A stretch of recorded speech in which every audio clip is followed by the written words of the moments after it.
ఏంటి బ్రదర్ ఒక్క నిమిషం. జీసస్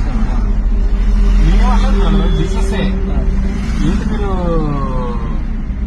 ఏంటిది చర్చికి వెళ్తున్నాం. నడిచి చర్చికి వెళ్తాం. బొందల ఇదేంటి ఇప్పుడు మీరు వేసుకుంది మాలండి. మాల మాల బొట్టు బొట్టు కూడా ఈ పూజ అండి. వీపూది బొట్టు ఏంటి నాకు అర్థం కాదు. వీపూది బొట్టు ఏంటి అంటే మా సాంబ్రాణి కడ్డీ ఉంది కదా, సాంబ్రాణి కడ్డీ దాని పొడి ఉంటుంది కదండి. ఓహో అదే ఎక్కడి నుంచి వస్తున్నారు మీరు? అంటే ఇక్కడ విలేజ్ అని కాసరపల్లి అవతల ఒక విలేజ్ ఉంది. అక్కడి నుంచి మేరీ మాత గుడి వరకు వెళ్తారా? నడుచుకుంటారు. దీక్ష ఎన్ని రోజులు? ఇది 45 రోజులు. మాల కూడా ఉంటుందా? జపదండ వేస్తారు. జపదండ ఇదిగో వేస్తారు. ఆ తర్వాత మళ్ళీ రిటర్న్ మీకేం ఇది ఉండదు, ఇడి ముళ్ళు ఎలా? Okay okay brother, thank you. Bye.